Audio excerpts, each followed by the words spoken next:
Welcome into TalkFCB and welcome back here to the channel, guys, on this Saturday where we are going to be analysing exactly what went wrong from the night before. Barcelona against Sevilla, we dropped massive points. And how did that happen? How in that second half did we fall flat and really lack the cutting edge we needed to break down Sevilla? In today's video, we are going to be discussing that in its entirety. And I was debating today, do you guys on a Saturday really want to be talking about Barca's mistakes? But you know what? I would have done a video if we'd won the game. So we've drawn it, and I'm still going to make one. We have to talk about it. We have to learn from these errors. Let's do it. Because in terms of mistakes, let's start here with the glaringly obvious. Starting here with the substitutions from Quique Setién and his failure, really, to impact the game with the players coming off the bench. Because let me first of all say, I've done some research this morning and I am flabbergasted by what I found. Because the average age of that Barcelona starting lineup yesterday was 30.7. Nearly 31 years old. And guess what? That is the oldest average age a Barcelona lineup has ever seen. And I mean ever. In our entire history, never have we lined up with a starting 11 that's been that old. 7 of that team were over 31 years old, and that's incredible. And this isn't just levelled here at Quique Setién. You've got to look further. You've got to look there at the management who've allowed a squad here to get to this stage. We're at a point here whereby nearly all of our team are aging, and they haven't been replaced, which we've said before. And look, in the first half yesterday, we played well. We played very well. It was a good performance. We were looking good. We were looking on track there to break Sevilla down and get a vital win. And let's take Rakitic here as an example. He's over 30, yet he had a brilliant first half. Alba was good. There was players there who are over 30 years old who played very well. And I'm not saying here that we shouldn't start older players because look, we've got Messi. Of course he's going to play. Piqué as well. You've got players like that who are always going to be in the team. But when you look there at the second half and the way our level dropped, it just makes the lack of subs 1,000 times worse. When you look at the aging team that was in front of you, making a sub clearly had to be done. Because you look at it right here, you've got aging players, you've got players coming back from a long absence from the game. And of course, in an intense game like last night, in the heat of Seville, it doesn't take a sports scientist to realise you need to refresh the team. It doesn't take there an incredible intellect to realise we should make some changes to make sure we're keeping that level high. And I just don't get it, because Setien admitted a few weeks ago that he felt the 5 subs rule in La Liga would hurt Barcelona. He said, look, these teams will be able to make more changes, they'll be able there to bring on fresh legs when we've worn them down, and that could impact us in a negative way. And that's fair enough. But why on earth then would you think that it's a good idea to not make the 5 yourself? If you think there that's going to give advantage to the opposition, surely they're only using 2 of your 5 subs up until 88 minutes.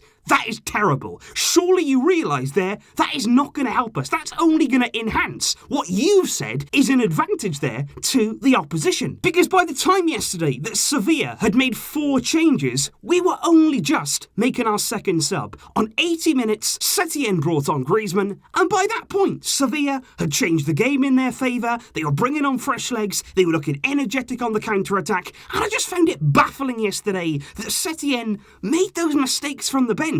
And today, it doesn't make any more sense. And unfortunately for Quique, my second point is regarding one of those subs itself. Because not only did he make the mistake there of not making enough subs and not bringing on there enough fresh legs, one of those subs for me was absolutely criminal. And it was bringing Griezmann on to partner Luis Suarez. Because again, that for me was flabbergasting. Not only was it so surprising that Suarez there completed the game, because quite clearly he shouldn't have done. No chance at all should Suarez there have stayed out there for the entire 90 minutes. But for me, it just emphasised there, that last part of the game, that Suarez and Griezmann, in a big game like this, it does not work. And we have to realise that. There comes a point now where you've got to say, it doesn't work. Let's face facts here. Because against smaller teams in La Liga, against teams at home that we're going to roll over by 3, 4, 5 goals, Griezmann and Suarez, they'll be fine. They will take care of business. They're good enough players there to create things and score goals. But in a tough away game like this, against a team there like Sevilla, who are very, very well drilled, I would rather have a good structure. I would rather have there a good setup in our play, as opposed to just trying to pile more and more high-profile names into the team. I'd rather have their natural width. I'd rather have just one centre-forward, as opposed there to just putting Griezmann on and just hoping that he's going to fill in somewhere in the team. Because just like we saw yesterday in those final stages, you've got Griezmann on the left here, coming out to the wing area, Suarez down the middle. They just don't function. There's no connection there. A few times Griezmann found a bit of space, but he doesn't get picked out. He doesn't really know where he's supposed to be. There's no combination play, there's no link-up, and I just think right now, especially with Suarez clearly nowhere near match fit, shouldn't have played the full game like I say, and Griezmann struggling massively for confidence,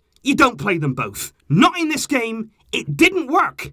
Another big mistake. But the biggest point for me would be away from Quique Setién. The biggest point for me here is all about something that we've had doubts about now and we have worried about for quite some time. Because it's all about progressive passing. Having the ball in midfield, having the ball there towards the final third and making something happen. And not only having the ability to do that, but having the mentality to do it for the entire 90 minutes. And when the pressure is really on, having players there who can stand up and make something happen. Because in that first half, like I said, let's take the example again of Rakitic, who I thought played very, very well. Like I say, I thought he was energetic, he looked motivated, he was pressing high, he won the ball back in some brilliant areas there, high in the field, and every single time he was winning back the ball, every single time there he was turning it over, his first thought was, where can I pass it? Who can I pick out? Can I create something? Can I have a shot? He was so positive in that first half. He was rolling back the years, and that's the kind of play that we need to see in that midfield. But let's compare there that first half in terms of forward, progressive passes to what we saw from him in the second half. And there's a clear difference because the amount of attempted forward passes there from Rakitic in that second half, it was nearly half the amount that he attempted in the first. And it just seemed as though, not just for Rakitic, but for the entire team, every player, as the game went on, got safer and safer and safer in their play. And it was the same when Arthur came on. I'm not just talking here about Rakitic. Arthur came on and it was sideways, it was backwards, time and time again, and you were just sitting there as a Barca fan, screaming at the TV, thinking play the ball forward, take a risk, try and create something, try and pick somebody out, but it didn't happen. Nobody in that midfield yesterday, as the game went on, when we really needed it to happen, nobody wanted to take that risk and try and create something. And I just think under that pressure, as the game became more intense, as the minutes were counting down, they just shrunk and they didn't want to make that mistake. And that's so worrying because it should be the opposite of that. Because as the game went on yesterday, Sevilla was sitting deep. They were defending deeper and deeper and deeper, more narrower as the game went on. And you know that in those final stages, you're going to need to do something very, very impressive to break them down. You're going to need to find that eye of the needle pass, that pinpoint accuracy to actually create a chance. And if anything, we just regressed in our ability there to create something. And I'd also say, not just looking at the midfield, there's another part of this that you have to look to, because as our play in that second half became significantly less progressive in that final third,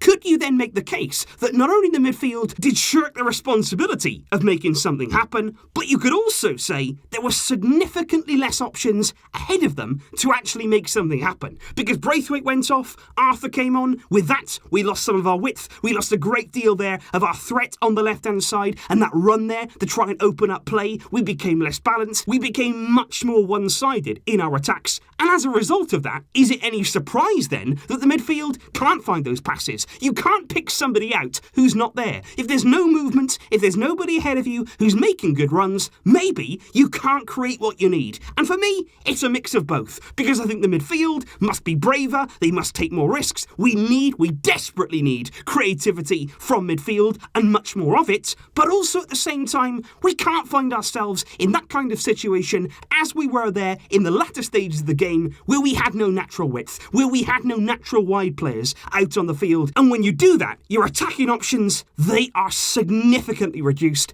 And that's the problem. That's exactly what we saw there in the final stages yesterday. We got no attacking threat. We've got no outlet. You can't create anything. The players in midfield don't want to make a mistake. They're quite scared. They're quite worried. They don't want to give away the ball. And the problem is it's pass and pass and pass and pass and no penetration. And that cost us the game, cost us the 3 points, and left us without that crucial goal. So that there, guys, for me, were the biggest mistakes that we made yesterday. But let me know your thoughts in the comments down below. Is there anything else that you'd like to see from Barcelona that we drastically need to change? I don't think all the responsibility should fall on Setien. I think certainly yesterday he should come in for criticism for the substitutes. But at the same time, the players too have to take that responsibility. The team as a whole have to come together. They have to rectify the mistakes that we continue to see away from home this season. And believe me, with the games we have left to come, we have a huge fight on our hands, and all that we can hope is that these players and Quique Setién still